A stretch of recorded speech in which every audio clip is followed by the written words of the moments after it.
Hi my dear students, జిఎఫ్సిలో భాగంగా second unit personality development అనే topic పైన మనం డిస్కస్ చేద్దాము. ఈ పర్సనాలిటీ డెవలప్మెంట్ అనే టాపిక్ పైన మనం leadership qualities, stress management, decision making అనే టాపిక్స్ పైన డిస్కస్ చేస్తాం. సో లీడర్షిప్ క్వాలిటీస్ అంటే ఏంటంటే, ఏదైనా ఒక పనిని బాధ్యతగా తీసుకొని ఆ పనిని నిర్వర్తించడం ఏదైతే ఉంటుందో దాన్ని లీడర్షిప్ క్వాలిటీస్ అంటారు. ఫర్ ఎగ్జాంపుల్, మీ క్లాస్లో క్లాస్ లీడర్ నియమించడం. స్ట్రెస్ మేనేజ్మెంట్ అంటే మీనింగ్ ఏంటంటే, మనకేదైనా స్ట్రెస్, ఇబ్బంది కలిగినప్పుడు ఆ ఇబ్బందికర పరిస్థితులను నువ్వు ఎలా తట్టుకోగలుగుతావో తెలియజేసేదాన్నే స్ట్రెస్ మేనేజ్మెంట్ అంటాం. Decision making. సో ఈ డెసిషన్ మేకింగ్ అంటే అర్థం ఏంటంటే, ఏదైనా పరిస్థితి వచ్చినప్పుడు ఆ పరిస్థితికి తగినంగా ఎలాంటి నిర్ణయం తీసుకుంటాము, ఆ నిర్ణయం ఆధారంగా దాని పర్యవసానం ఎలా ఉంటుంది అనేటువంటిది తీసుకునే నిర్ణయంకి సంబంధించిన దాన్ని డెసిషన్ మేకింగ్ అంటాం. ఇందులో భాగంగా మనం ఈరోజు short questions, very short answers questions discuss చేద్దాము. సో ఫస్ట్ అందులో మనకి ఏముందంటే, డిఫైన్ పర్సనాలిటీ అనేటువంటి క్వశ్చన్ ఉంది. డిఫైన్ పర్సనాలిటీ అంటే పర్సనాలిటీ యొక్క నిర్వచనం చెప్పండి. మనం జనరల్గా పర్సనాలిటీ అంటే మన బాడీ పర్సనాలిటీ అనుకుంటాము. కాదు, పర్సనాలిటీ అనేటువంటిది దేన్ని తెలియజేస్తుందంటే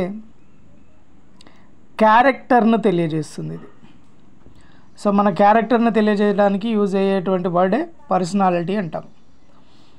సో పర్సనాలిటీ డెఫినేషన్ కనుక తీసుకున్నట్టయితే, aggregate conglomeration of memories and incident of a person in a total life. So దీని మీనింగ్ ఏంటంటే, అగ్రిగేట్ అంటే కలయిక, కొన్ని డిఫరెంట్ పరిస్థితులు, వాటి యొక్క పూర్వ అనుభవాలు అన్నీ జీవితకాలం ఉన్నట్టయితే దాన్నే మనము పర్సనాలిటీ అంటాం. ఏం లేదు, మన నిత్య జీవితంలో, మన జీవితకాలంలో కొన్ని మెమొరీస్ ఉంటాయి, కొన్ని ఇన్సిడెంట్స్, పరిస్థితులు ఉంటాయి. వాటన్నిటినీ మనం పర్సనాలిటీ అని చెప్పుకుంటాం. ఈ పర్సనాలిటీ అనేటువంటిది ఏదైతే ఉంటుందో, కొన్ని ఫ్యాక్టర్స్, కొన్నిటి వల్ల మనకు ఏర్పడతాయి. ఏంటంటే, ఎన్విరాన్మెంట్ ఫ్యాక్టర్స్ ద్వారా, మనం చుట్టూ ఉండే ఫ్యామిలీ బ్యాక్గ్రౌండ్ ద్వారా, ఫైనాన్షియల్ కండిషన్స్ అంటే ఆర్థిక పరిస్థితి ద్వారా, జెనెటిక్ ఫ్యాక్టర్స్ అంటే జన్యుపరమైనటువంటి వాటి వల్ల, సో నార్మల్గా ఎప్పటికీ ఉండేటువంటి సిచ్యువేషన్స్, సర్కమాస్టెన్సెస్, మన చుట్టూ ఉండేటువంటి పరిస్థితుల వల్ల జరిగేటువంటిదే మన పర్సనాలిటీ అంటాం. సో ఇది పర్సనాలిటీ డెవలప్మెంట్కి సంబంధించినటువంటి విషయం. సో పర్సనాలిటీ అంటే మరొకసారి చూడండి సో మన చుట్టూ ఉండేటువంటి ఎన్విరాన్మెంట్ ఫ్యాక్టర్సు,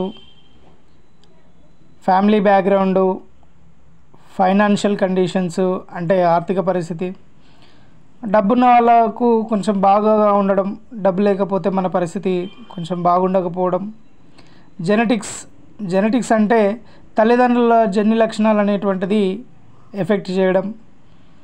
నెక్స్ట్ అప్పటికప్పుడు ఉండేటువంటి పరిస్థితులు, సర్కమాస్టెన్సెస్ అన్నీ పర్సనాలిటీని డిఫైన్ చేస్తాయి. నెక్స్ట్ సెకండ్ క్వశ్చన్లో భాగంగా స్ట్రెస్ మేనేజ్మెంట్ అనేటువంటిది ఉంది. సో స్ట్రెస్ మేనేజ్మెంట్ అంటే అర్థం ఏంటంటే, స్ట్రెస్ అంటేనే ప్రాబ్లమ్స్. మనం జనరల్గా అంటాం కదా, నేను చాలా స్ట్రెస్లో ఉన్నాను అంటారు. సో స్ట్రెస్ మేనేజ్మెంట్ అంటే అర్థం ఏంటంటే, మనకి ఏదైనా స్ట్రెస్ వచ్చినప్పుడు ఆ స్ట్రెస్ని ఎలా తట్టుకుంటాం అనేటువంటిది స్ట్రెస్ మేనేజ్మెంట్. మేనేజ్ చేసుకోవడం, స్ట్రెస్ను మేనేజ్ చేయడం. Stress means problems.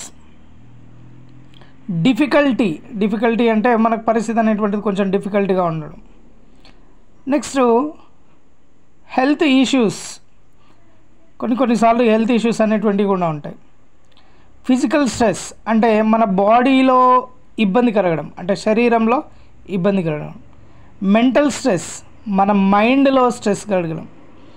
ఎమోషన్స్, ఈ ఎమోషన్స్ అంటే ఏమవుతాయంటే, మనకు బాధ వచ్చినా, దుఃఖం వచ్చినా, నెక్స్ట్ హ్యాపీనెస్ ఉన్నా, ఇవన్నీ ఎమోషన్స్ కింద వస్తాయి.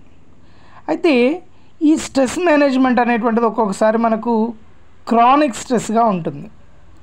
క్రానిక్ స్ట్రెస్ అంటే అర్థం ఏంటంటే లాంగ్ టైమ్, ఇక చాలా రోజుల వరకు ఒకే ప్రాబ్లం తోటి మనం బాధపడుతున్నట్టయితే దాన్ని క్రానిక్ స్ట్రెస్ అంటాం. Long period of problem. Tensions control and tensions reduce చేయడం. కంట్రోల్ చేయడం అంటే దాన్ని ఎలాగ మనం కంట్రోల్ చేసుకుంటున్నాము, రెడ్యూస్ చేయడం అంటే తగ్గించుకోవడం, ఆ ప్రాబ్లంను మనం కొంచెం కొంచెంగా తగ్గించుకోవడం అనేటువంటిది దీనిలో భాగంగా ఉంటుంది. స్ట్రెస్ మేనేజ్మెంట్, ఏదైనా ప్రాబ్లం కలిగినప్పుడు ఆ ప్రాబ్లానికి తగినటువంటి పరిష్కారాన్ని ఆలోచించుకుంటూ స్ట్రెస్ అనేటువంటిది మేనేజ్మెంట్ చేసుకోవడం. ఫర్ ఎగ్జాంపుల్ చెప్తా. ఫిజికల్ స్ట్రెస్లో మనకు బాడీ పెయిన్ అనేటువంటిది వచ్చింది. ఫిజికల్ స్ట్రెస్, మరి బాడీ పెయిన్ వచ్చినప్పుడు మనం ఏం చేసుకోవాలి? స్ట్రెస్ మేనేజ్మెంట్లో భాగంగా రెస్ట్ తీసుకోవడం. దాంతోపాటు ఇంకా పెయిన్ ఎక్కువగా ఉంటే పెయిన్ కిల్లర్స్ అనేటువంటిది వాడుకోవడం. ఇలా మెంటల్ స్ట్రెస్, మనకి ఏదైనా బాగా మెంటల్గా స్ట్రెస్ అనిపించింది అనుకో, బాగా బాధగా అనిపించింది అనుకో, అప్పుడు మనం ఏం చేస్తాము? ఈ టైంలో కూడా మెడిటేషన్ లాంటిది చేయడం. నెక్స్ట్ వీటిలో భాగంగా మనం మెడిటేషన్ చేసినప్పుడు మన మైండ్ అనేటువంటిది ప్రశాంతతగా పోవడం, అనవసరమైనటువంటి విషయాలపైన ఆలోచన చేయకపోవడం, అన్నెసెసరీ థింగ్స్ ఏవైతే ఉంటాయో వాటిని ఆలోచన చేయకుండా ఉండడం, మెంటల్ స్ట్రెస్ అనేటువంటిది ఉంటాయి. సో ఇట్లా మనం స్ట్రెస్ అనేటువంటిది మేనేజ్మెంట్ చేసుకోవచ్చు.